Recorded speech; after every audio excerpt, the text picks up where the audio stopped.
Bienvenidos a la clase de Laboratorio de Diseño de Sistemas Mecánicos con el profesor Leonardo Blanco.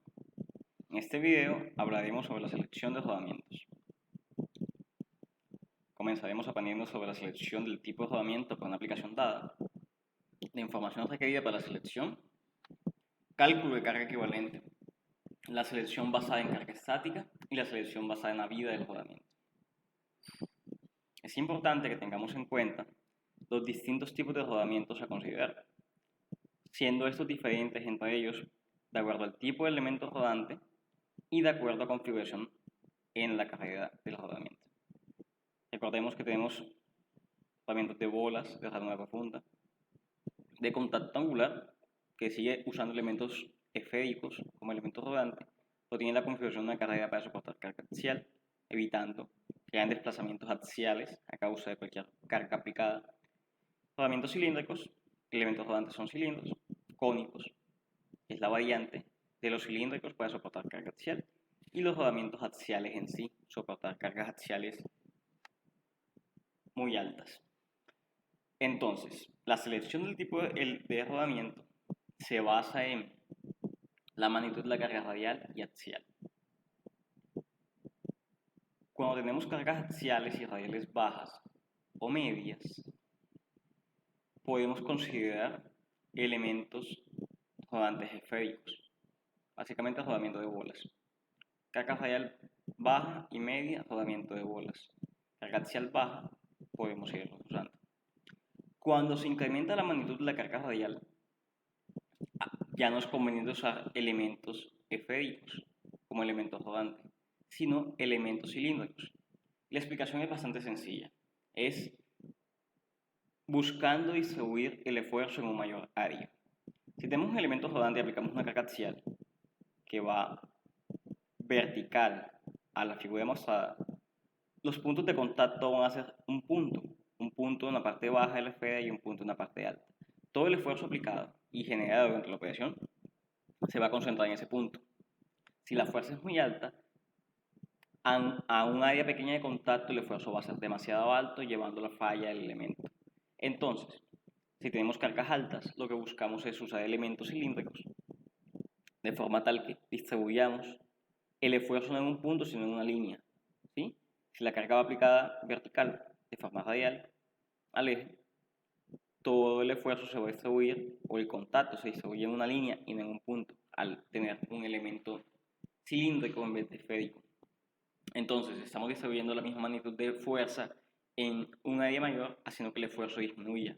Por lo tanto, para una misma aplicación, un elemento rodante cilíndrico va a estar sometido a menor esfuerzo que un elemento rodante esférico, aunque tengan las mismas dimensiones de radio, el mismo tamaño. Entonces, la configuración geométrica, la geometría misma, cilíndrica, va a permitir que soportemos fuerzas más altas. Por lo tanto, es recomendable para fuerzas reales altas. Sin embargo, ni los esféricos ni los cilíndricos o de rodillos son adecuados cuando tenemos cargas axiales medias y altas. Si la carga axial es media y la radial baja, podemos usar contacto angular. Cargas axiales y radiales medias, contacto angular también. Si la carga radial se hace muy alta, ya conviene un elemento de rodillos cónicos. Rodillos para soportar mayor carga radial y cónico para soportar la axial. Si la carga axial es demasiado alta, lo recomendable es usar rodamientos axiales, a menos que también haya carga radial alta, que se recomiendan los cónicos. Recuerden que los rodillos cónicos son los que pueden soportar cargas radiales altas, junto con axiales medias o altas. Entonces vean que la selección está basada en el tipo de fuerzas y su magnitud. Cuando hacemos selección de rodamientos, es importante que tengamos en cuenta las dimensiones y capacidades de soporte de carga de los elementos a implementar. Lo primero del momento de escoger el rodamiento es tener en cuenta que el eje ya está diseñado. El eje se diseña previamente el rodamiento, considerando carga estática o fatiga de acuerdo a la aplicación que se tenga. Una vez se tenga la dimensión del eje, debemos seleccionar un rodamiento que sea adecuado para el tamaño de ese eje. Es así como la selección del tipo de rodamientos realmente se tiene que hacer en conjunto con ese tipo de tablas. Hay que ir a esas tablas que son contenidas en catálogos. Esta tabla en particular es de un catálogo de un fabricante muy reconocido de rodamientos, tal vez el más reconocido, SKF. De esta forma, con este tipo de tablas, podemos verificar ante un diámetro de eje específico los distintos rodamientos que podemos implementar y conocer las capacidades que cada rodamiento tenga.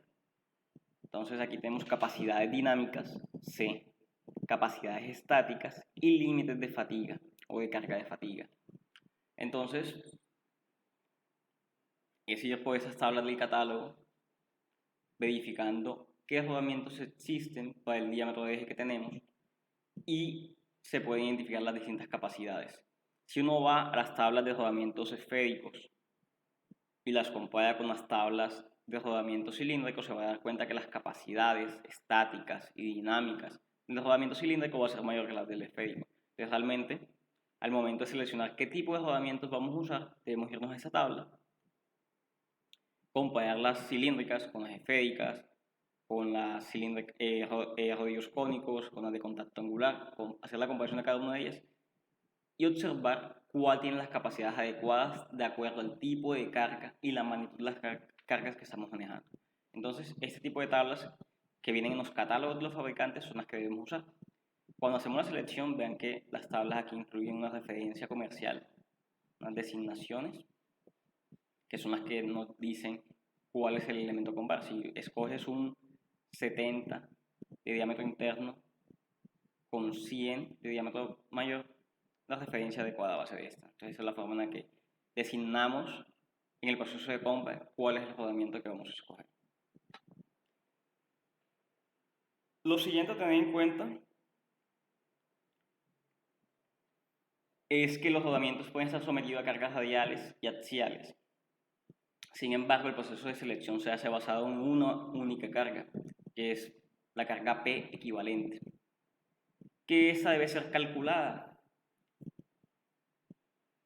y se puede calcular mediante esta ecuación, donde tenemos que multiplicamos con una variable X la fuerza radial y le sumamos la multiplicación de la variable Y con la fuerza axial. Con esta ecuación podemos calcular cuánto es la carga equivalente que vamos a usar para el proceso de selección de nuestro rodamiento. Y las variables X y Y las podemos encontrar en esta tabla. Que esa tabla también es provista por el fabricante SKF. En el catálogo de este fabricante pueden encontrar toda la información que necesitan para el proceso de selección, tal como hemos verificado por otro tipo de elementos de máquinas. Para ingresar a la tabla es importante que usemos la fuerza axial y la dividamos entre la constante o la capacidad estática del rodamiento. El problema aquí es que esta fuerza P la estamos calculando para seleccionar el rodamiento y la constante estática depende del tipo de rodamiento utilizado. Por tanto, aún no hemos seleccionado el rodamiento y ya debemos tener uno predefinido como un rodamiento semilla para el proceso de selección, de forma que podamos calcular esto. Lo recomendable es, si ya tienen identificado qué tipo de rodamiento van a usar, de acuerdo a las tablas del catálogo, que busquen uno que tenga una capacidad estática tal que les dé un valor adecuado y que esté dentro de este rango. Eso les va a garantizar que es un rodamiento adecuado para el proceso. Entonces se van al catálogo y verifican cuál es el adecuado. Calculan, de acuerdo a lo que les dé esa estimación, cuáles van a ser sus X y Y pueden calcular la fuerza P. Si sucede que las fuerzas cambian en el tiempo, que la fuerza no es constante, se puede aproximar a una fuerza lineal, sea axial o sea radial. Si las fuerzas no son constantes, sino que cambian en el tiempo, se aproxima a que la fuerza o el comportamiento de ella es lineal de su cambio y se promedia de esta forma. Entonces simplemente se trabaja con una fuerza promediada. Cuando se hace selección basada en carga estática, hay que tener en cuenta que es únicamente adecuada cuando el rodamiento es estacionario, cuando no hay un eje moviéndose y o se tienen impactos altos y considerables, que la falla puede que no sea por fatiga o por un fenómeno dinámico en el tiempo, sino que la falla sea súbita debido a un impacto elevado. En esos casos se puede usar selección estática. Se puede usar cuando las velocidades son muy bajas porque la vida de la fatiga no va a ser representativa, ni el desgaste. O la vida deseada del rodamiento es muy corta, muy pocas horas de vida comparado con el tiempo de funcionamiento que él tiene. O cuando sí hay rotación, pero los impactos son altos, que aunque haya rotación, la falla más probable va a ser debido a un impacto y no por fatiga. En este tipo de casos, nuevamente se usa para hacer la selección la carga equivalente P, que ya aprendimos cómo calcularla. La selección se hace basada en un factor de seguridad estático. Usamos la capacidad estática que viene en catálogos dividida entre P. Y esto tiene que darnos un factor de seguridad mayor a 2. De esta forma debemos escoger un rodamiento que tenga suficiente capacidad para que ante la carga P aplicada tengamos un factor de seguridad mayor a 2. Así garantizamos que no hay falla estática en el rodamiento. Cuando hacemos selección basada en la vida del rodamiento, aquí lo importante es garantizar que el rodamiento no falle antes de una vida estipulada por normativa. Entonces, en este tipo de tablas que vienen de normas, también las encontramos en los catálogos de los fabricantes, podemos identificar cuánto es la vida recomendada para cada tipo de máquina. Para cada tipo de máquina se recomienda cierta cantidad de tiempo de servicio sin falla. Y la selección basada en la vida del rodamiento se hace con la capacidad dinámica C, que aquí nos dicen que es la carga total que puede soportar el rodamiento alcanzando una vida de 10 a las 6 revoluciones, con magnitud y carga constante. O sea, si tenemos el rodamiento sometido a un valor C de fuerza constante, esa es la fuerza que él puede soportar sin fallar, luego hacer 10 a las 6 ciclos, de que el eje gire 10 a las 6 o 1.000.000 de veces. Luego de 1.000.000 de revoluciones, ante una carga aplicada no hay falla. Es la capacidad dinámica. Ahora se ha estipulado y se ha tenido en cuenta que la capacidad del rodamiento no solo depende de su diseño, sino también de su fabricación y sus posibles defectos.